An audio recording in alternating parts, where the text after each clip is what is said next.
before we jump into the importance of trauma yoga and how that can benefit one who walks in, do you mind giving us a professional summary of how you got to where you are today? Well, I've been a full-time yoga teacher for 10 years.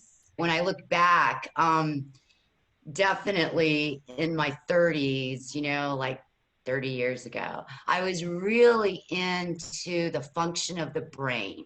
And I used to donate to this brain institute down in Miami. And that's it, okay? And then I would always go, do you guys remember aerobic classes? Yeah. Okay, so whenever I go to an aerobics class, like in the 80s, like here and there, I always liked the stretch at the beginning. And, in Clearwater, there wasn't a lot of yoga. Yoga wasn't a thing here in my area or in my circle. But I knew that I loved those stretches and those foldovers. Then I just kind of fell into a class, a Kundalini.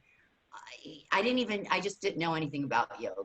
I was already kind of a spiritual, contemplative kind of person. So the yoga for me it felt like home, being on that mat. And the opportunity came where I could actually commit to a 200-hour. And it was local because there was a time when there was no yoga training here. And I just couldn't leave for a month to go to California. I had a small child, and or I couldn't even go to Miami. There might have been something there, but I just didn't have that easy escape to leave for a month and get my certification. It opened up. One of my friends was telling me, and I went to this yoga certification in Dunedin. Oh my gosh, it changed my life. I love yoga. Love it, love it, love it. For those of us who are completely new to yoga, could you define what is yoga? So yoga is a union of the mind and the body. Are there like different kinds or practices of yoga, and roughly how many? Well, there's, I think, something like 20. I'm not thinking, I know. There's about 28 types of yoga. I mean, I can't like name them all, but I can give you I can give you the general ones that you've probably seen on a yoga schedule, or maybe you've attended. There's Bikram, there's prenatal, there's hot yoga, vinyasa, ashtanga, hatha. Probably missing That's a some lot. really good ones. Yeah, there's 28, and there's kundalini. Yeah. What are like more. the most popular? Like, could you give me maybe three and kind of explain some characteristics of those three? Okay, well, let's start with Kundalini. I have no idea. Okay, so if you're looking at a yoga schedule, let's just say there's going to be a description there that's going to be better than what I'm going to say right now. But so a Kundalini, you'll be on your mat. You're not particularly moving around, and it has a lot to do with the breathing sound and awakening the lower spine, the snake. So it's very technical. Let's see, there's Vinyasa yoga, which is breath connected to movement. So inhaling, exhaling. There's a shape with every inhalation and every exhalation. Something like Ashtanga is always the same sequence. That's the practice. That's the lineage that's been handed down. You can expect the same poses. And typically you'll only find a level, I think it's like a level 1. Then there's Bikram. I believe you probably see it now because that little bit of that scandal with Bikram. Now you'll see Hot 26. And it's the same 26 poses. Any teacher, the only difference is going to be the room and her voice, or his voice. Power yoga is power, is core. So you can expect that. Maybe power flow. With a power class, you're holding the pose maybe for 3 to 5 breaths. In a power flow, you can expect to flow more within those power shapes. When you become a yoga teacher, what makes you certified or qualified? And then when you kind of level up to be a trauma yoga teacher, is there another certification? Starting with just your general yoga certification, it's a 200-hour that you meet. So that could be 2 weekends a month. You're doing an intensive, but overall it's 200 hours, and it could take as long as 9 months. From there, there's specialties. For me, when I went into yoga teaching, I loved power and vinyasa. I loved the exercise and I loved the flow because my mind needed it. You know, my mind, it's called monkey mind. Your thoughts are always there. Years ago, I went to yoga every day. I had my own practice at home. I taught 15 classes a week. Everybody has their clothes on, they're looking good. We're powering through classes. And I remember thinking, look at us. We have so much accessibility to this. But how about the people that don't? That's the very first thing that I thought. And that's what brought me into the path of looking to see, could I teach marginalized populations? Could I, because they weren't doing this, 8 years ago. I mean, I hadn't heard of anything locally or nationally that was organized. I was interested in jails and youth and young women. How about women that domestic abuse? There was I was wondering, how about them? So when I started doing volunteering in community centers, that's when I started noticing that they were arriving with a different kind of presence. It wasn't the same as a general yoga class that I was used to, where I could say, close your eyes, lift your arms. It wasn't like that. I noticed their bodies move different, maybe with some fear. I just noticed the limitations. I noticed behavior was different. Confidence wasn't there. And it wasn't about the yoga or being a beginner. It was something else. And that's where I got curious, more curious. And I started just finding weekend 25-hour certifications. And I would travel everywhere, California many times. I can give you a list so that you can share, and one of my first certifications was for teenage at-risk youth. Oh, I was so excited, but I didn't know how to get into teach for them. So now, fast forward 8 years later, you can go to yoga, trauma, sensitive, informed trainings. You hear all about it now. There's organizations, nonprofits. There's a lot of groups that go into prisons, jails, change laws, make sure marginalized populations have access. You mentioned that there's an overabundant amount of avenues one can look into for nonprofits. Do you have a few nonprofits that you would like to share? Well, I'm presently program director in Tampa Bay for a nonprofit called Kula for Karma. And I'm just basically over the moon because they've already invented the wheel, and all I have to do is knock on doors and say, look, we've got this whole setup. Let me come in there and serve that population. Since I have a little bit over 150 hours of trauma sensitive. And trauma sensitive, I think we'll probably get into more about what is trauma and how does yoga help it, but there's different kinds of trauma. Everyone in the world is going to experience trauma once in their lifetime. Let's just, as a generalization. And that could just simply be a natural disaster, let's say a hurricane, you lose your home. That's trauma to the family, to the individual. I was going to say like the global pandemic we're in right now. Oh, more like this, like, yes, like this is, and it's affecting different populations differently. I mean, there are situations where children, I mean, there's, you know, don't exactly quote me, but about 3 million children a year that are abused, and it's called in, it's reported 3 million. You know, there's just a lot of people that are not safe at home, you know, during something like this. So that's what trauma is. It's about you physically not being safe. It's underlining trauma, usually in addictions, mental health. Trauma is there. What is trauma yoga?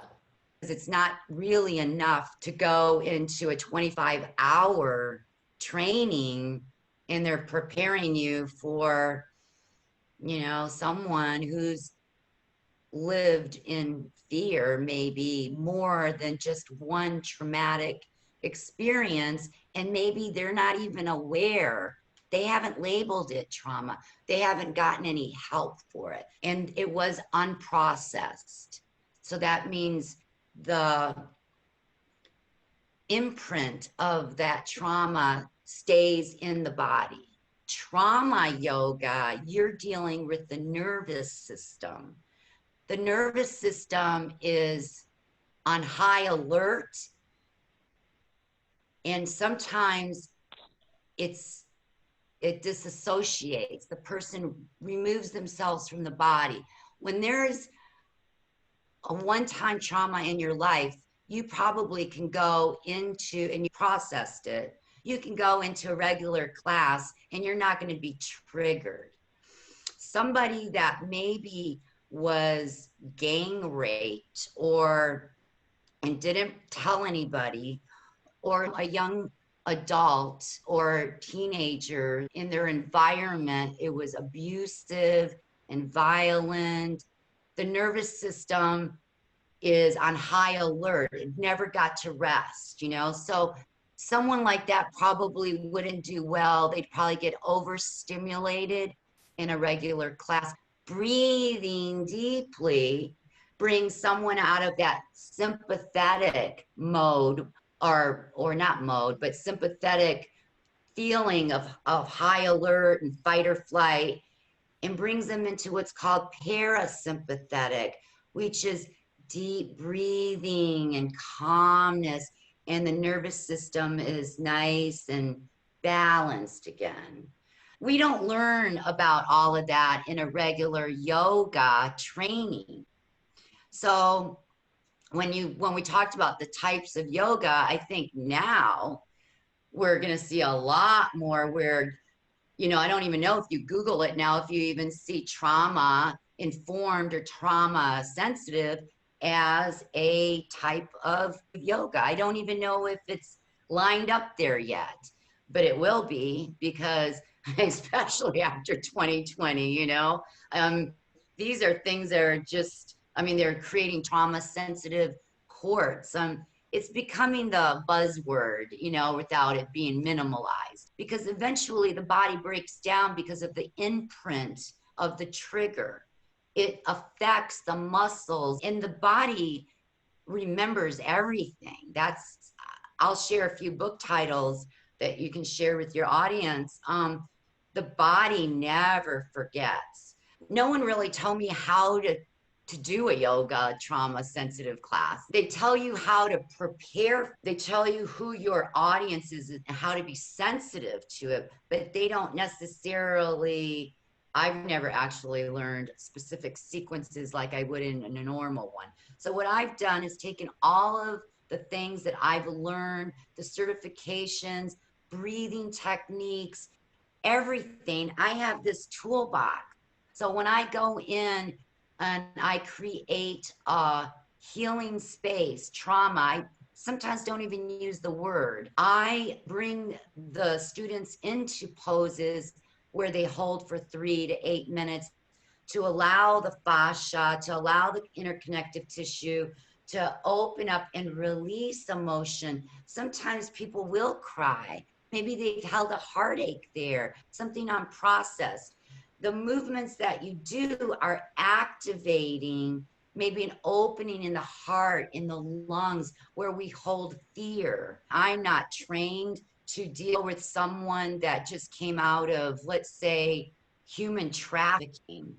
I would be afraid to only have them come to a yoga trauma class without already of developing a relationship with a yoga therapist, maybe ideally a somatic experience practitioner, so that their body has been going through a healing.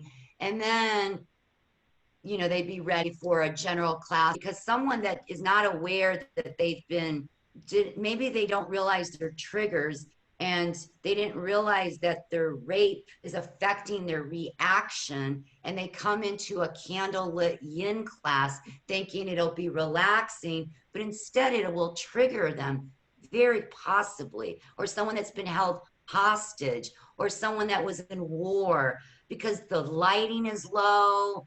If the language isn't said as a suggestion, like you wouldn't want to ask someone to close their eyes like you would in a regular public class.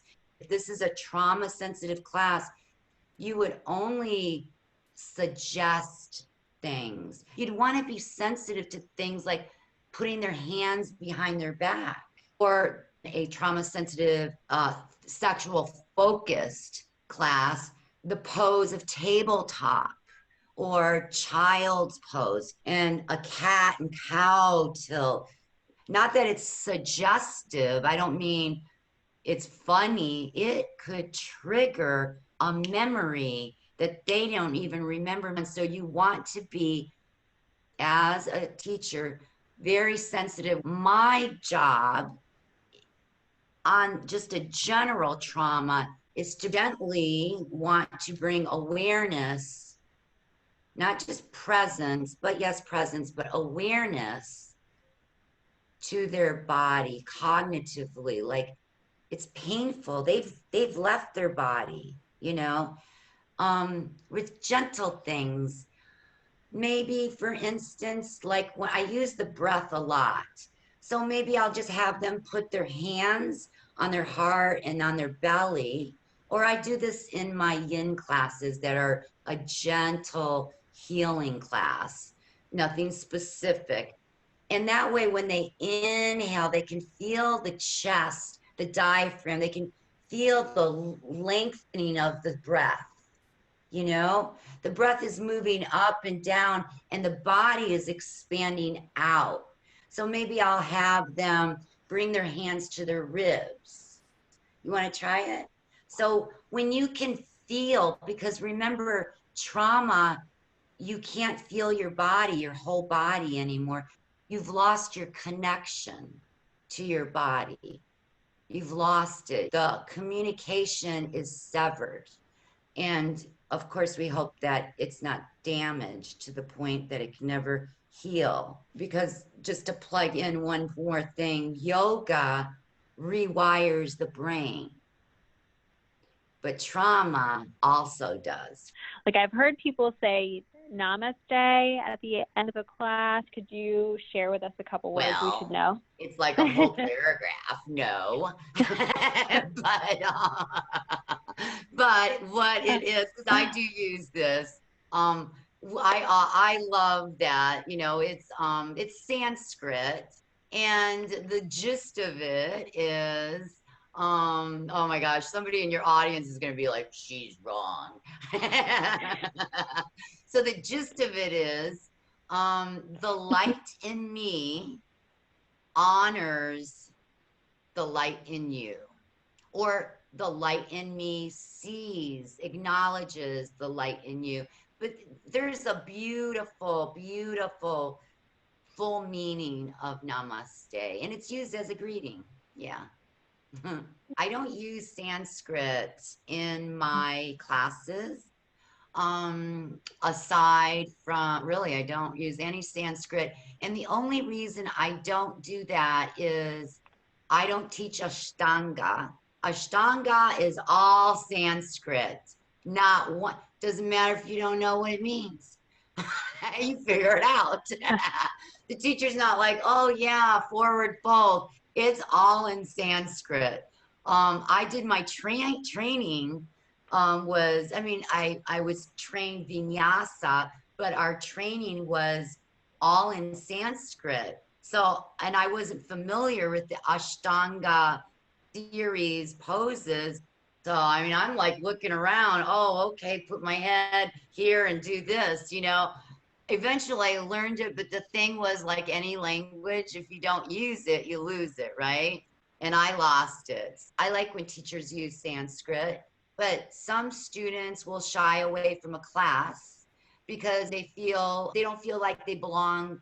You know, maybe it's a sense of isolation, or it pushes them away, or makes them think that only the cool yoga people that know what that means. I don't know. You know, so there's a sensitivity there about that. Anything I should give a Google before I enter my first yoga class? Okay, give a Google. Yeah, I love that. Yeah. So vinyasa, let's just go back to Sanskrit, like the vinyasa. So vinyasa means two things. It's three poses that are called vinyasa. High plank, chaturanga, which is low plank, opening the heart, shifting forward, and then coming into downward facing dog. And then the other word for vinyasa is body connecting to breath, one movement.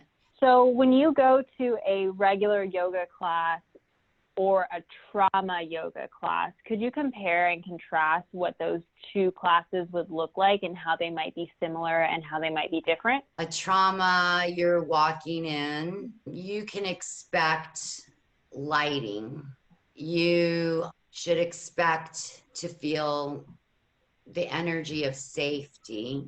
I think mostly the job of the teacher is to let them know that's the exit door. Through that door, you'll find the restrooms. Full description of the room. Full description of the room. And there probably isn't music. You know, there's no music. And again, this depends on who your population is. Definitely no lyrics. And then your words. You're mindful of your poses, like we mentioned a little earlier. You're not trying to make them do an exercise. It's about feeling safe and coming into their bodies. So it's it's gentle and it's suggestive. It's not like put your arms out to the right, you know, bring your left arm back and take a right tilt. In a sensitive, trauma sensitive atmosphere, you would suggest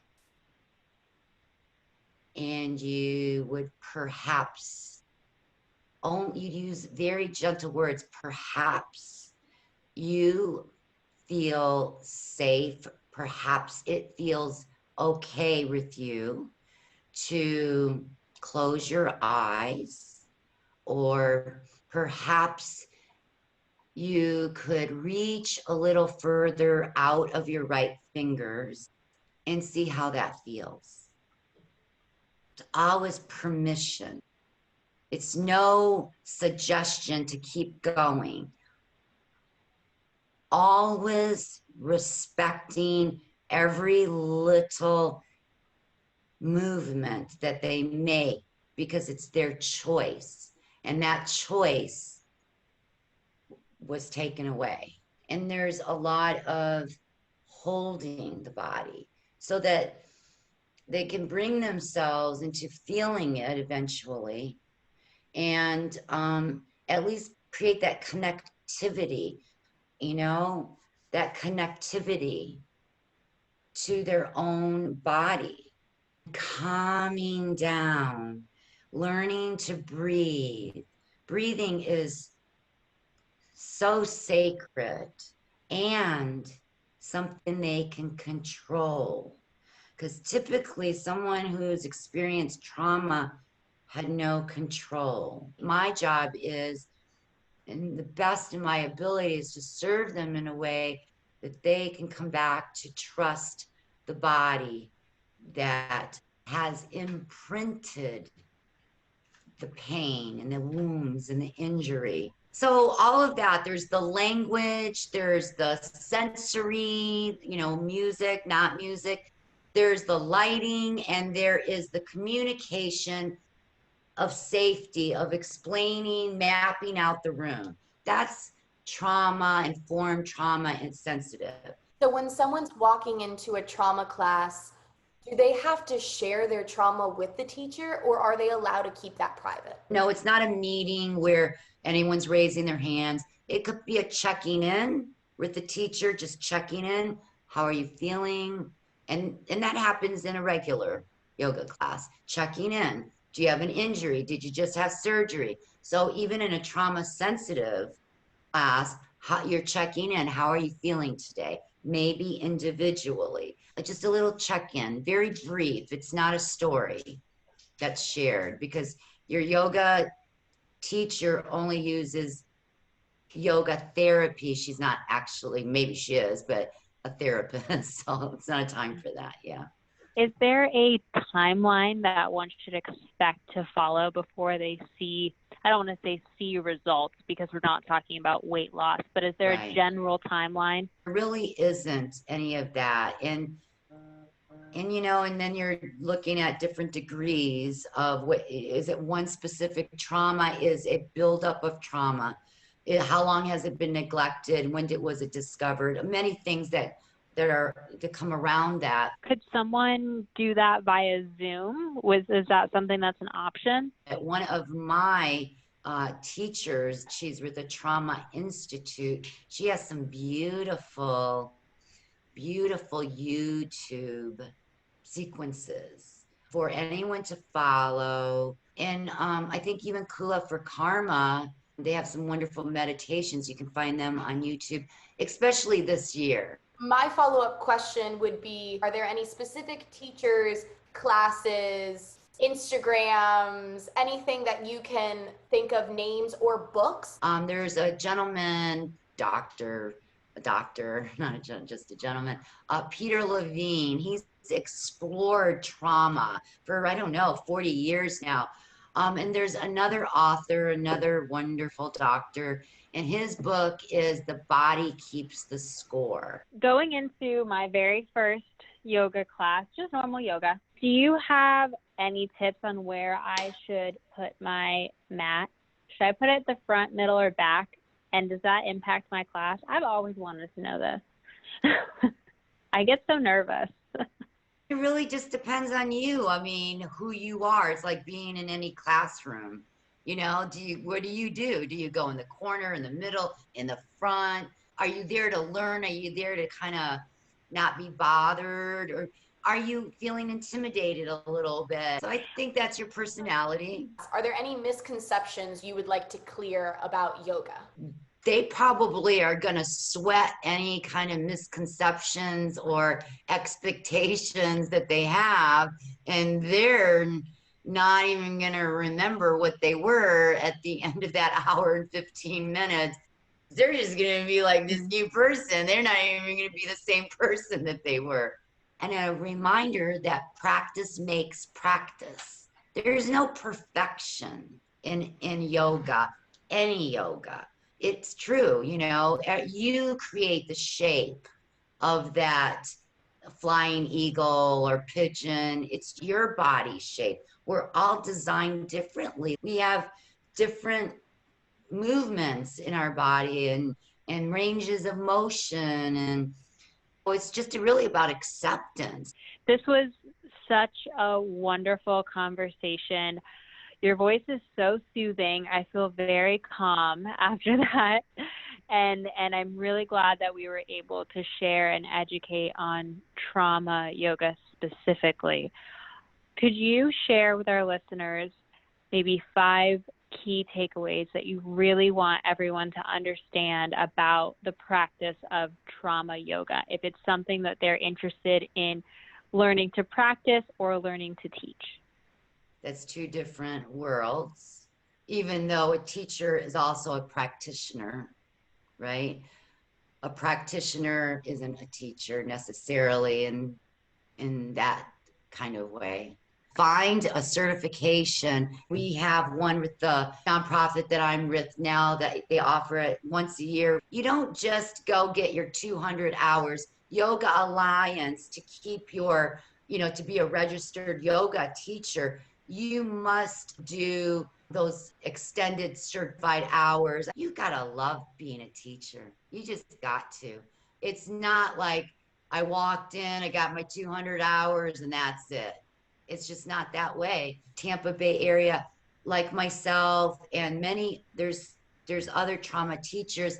Probably the best bet is reaching out to them, to myself, to them, and being inquisitive. As a teacher of trauma, it's really a lot of your own self-care, taking care of yourself. Why do you want to do this? Really? You know, you're not going to fix anybody. That's another thing. You're not fixing or saving anybody. That's not what trauma sensitive focused teaching is. You're not saving anyone.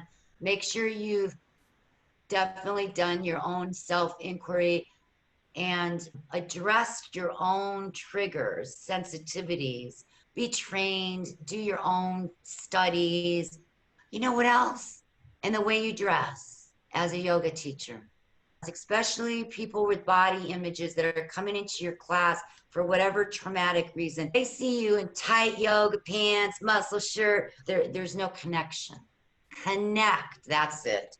Connect with your class. Lana, thank you for diving in and giving us a different point of view than we're used to. Thank you for, really setting the stage and bringing us and our audience to a world that we may not be accustomed to.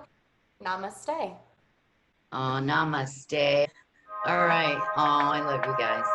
Love you too. Bye.